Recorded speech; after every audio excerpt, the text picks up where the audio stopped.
In ancient lands, a great conflict was brewing. Two armies stood poised for battle, the Philistines on one hill and the Israelites on another. Between them lay the valley of Elah.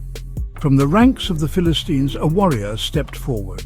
His name was Goliath of Gath. He was a giant of a man, truly fearsome to behold. Every morning and evening, for 40 long days, he shouted his challenge. He taunted the armies of Israel, daring them to send out a man to fight him. The Israelite soldiers, even the bravest among them, were filled with dismay and greatly afraid. Their morale was sinking lower with each passing day. Into this scene of fear and deadlock came a young boy named David. He was not a soldier, hardened by war. He was a shepherd, the youngest son of Jesse from Bethlehem. He'd come to the battlefront to bring provisions for his 3 eldest brothers. They were serving in King Saul's army. David heard the giant's defiant words. He saw the terror that Goliath inspired in the seasoned warriors, but David did not react with fear. He felt a sense of indignation. He wondered why no one would stand up to this man who defied their God and their people. Goliath appeared to be the very definition of unbeatable strength. He was said to be over 9 feet tall, a towering figure. He wore a bronze helmet and a heavy coat of scale armor. The armor alone weighed a tremendous amount. He carried a bronze javelin slung on his back. The shaft of his spear was like a weaver's rod, and its iron point was incredibly heavy. A shield-bearer even walked ahead of him. To the Israelites, he was an overwhelming force, a symbol of sheer brutal power.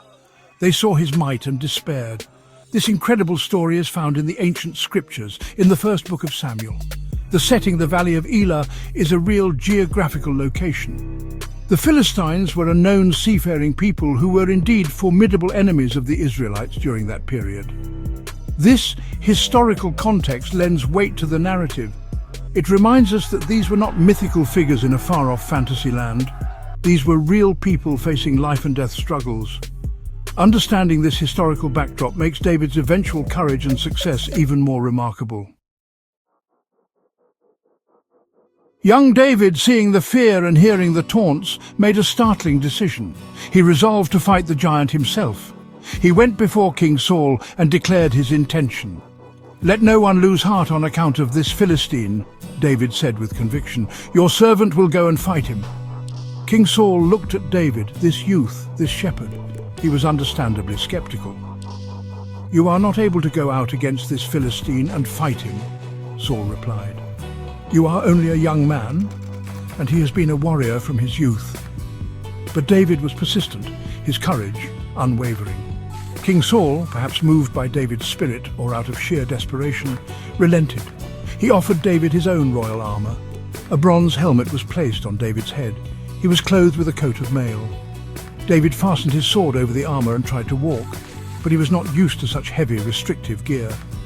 "I cannot go in these," he told Saul, "because I am not used to them." So, David took them all off. This was a profound moment. He chose to rely on his own familiar skills, not the conventional tools of warfare that did not suit him. What then were David's chosen weapons for this monumental battle? He took his simple shepherd's staff in his hand. He went down to the stream and carefully chose 5 smooth stones. He placed these stones in the pouch of his shepherd's bag, and in his hand he carried his sling. To many, a sling might have seemed like a child's toy against a warrior's spear, but David was an expert marksman with it. He had honed his skill protecting his father's sheep from predators like lions and bears. His confidence was not in armor or swords, but in his skill and his faith. David then walked out to meet the Philistine champion. Goliath looked and saw David, and he disdained him, for David was only a youth, ruddy and handsome in appearance. "Am I a dog," Goliath bellowed, "that you come to me with sticks?" And the giant cursed David by his gods. He threatened to give David's flesh to the birds of the air and the beasts of the field. David, however, was not intimidated. He responded boldly, "You come against me with sword and spear and javelin, but I come against you in the name of the Lord Almighty." The battle of wills was as fierce as the physical contest to come. In this epic confrontation, David was the quintessential underdog. Goliath was the fearsome giant, the seasoned warrior, the one everyone expected to win. He had every visible advantage: size, strength, experience, and superior weaponry and armor. David, by contrast, was small, young, and equipped with only a shepherd's tools. By all conventional measures, he stood no chance. It is this very imbalance, this David versus Goliath dynamic, that captures our imagination so powerfully. We are instinctively drawn to stories where the little guy takes on the big guy. Why do we find ourselves rooting for the underdog so passionately? Their stories challenge our assumptions about power and success. They demonstrate that perceived disadvantages can be overcome by other, less obvious strengths. They offer hope, suggesting that courage, wit and belief can triumph over brute force. An underdog's victory feels like a win for everyone who has ever felt underestimated or faced daunting odds. It is a narrative that affirms the possibility of the impossible, making it universally appealing across cultures and generations. It taps into a deep human desire to see the established order overturned by the unexpected. The battle commenced with an unexpected move. David did not cower or wait for Goliath's advance. Instead, he ran quickly towards the battle line to meet the Philistine. This swift, confident action might have surprised Goliath, who was perhaps expecting a more hesitant approach from such a young opponent. As he ran, David reached into his shepherd's bag. He took out one of his smooth stones. He fitted it into his sling. With practiced skill and immense focus, he whirled the sling and let the stone fly with all his might. The small stone, propelled with great velocity and accuracy, struck Goliath squarely on his forehead. The stone sank deep into the giant's brow. The mighty warrior, the terror of the Israelite army, stumbled. Then, with a thunderous crash, he fell face down upon the earth. The seemingly invincible champion had been felled by a single, well-aimed stone from a shepherd's sling. The Philistine army, witnessing the sudden fall of their hero, was utterly dismayed. The Israelites, watching from their hillside, erupted in a triumphant roar. The shepherd boy had achieved the impossible. The story of David and Goliath has resonated through millennia. It is recounted and reinterpreted in countless ways across diverse cultures and contexts. Its enduring appeal lies not just in the drama of the battle, but in its profound underlying messages. It speaks to the timeless truth that appearances can be deceptive. It shows that true strength is not always measured in physical size or conventional power. The narrative celebrates courage, ingenuity, and faith as formidable weapons against seemingly insurmountable obstacles. This is why it continues to inspire and captivate us. Today, the phrase David and Goliath has transcended its biblical origins. It has become a universal metaphor.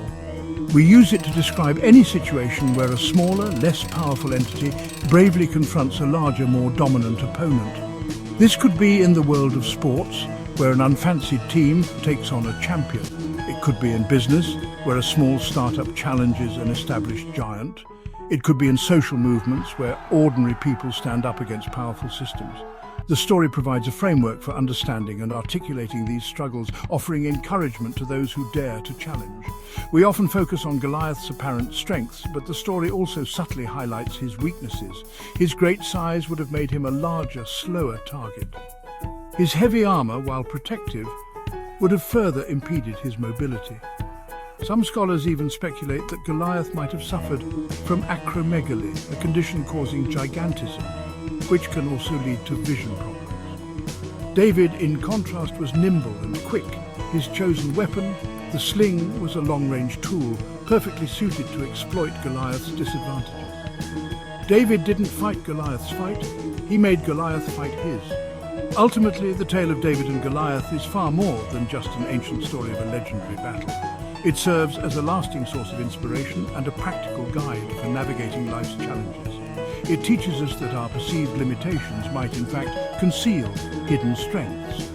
It encourages us to identify our unique talents, our own slings, and to use them creatively. It reminds us that with courage, clever thinking, and unwavering belief, we too can face the giants in our own lives and find the strength to overcome them, even when the odds seem stacked against us.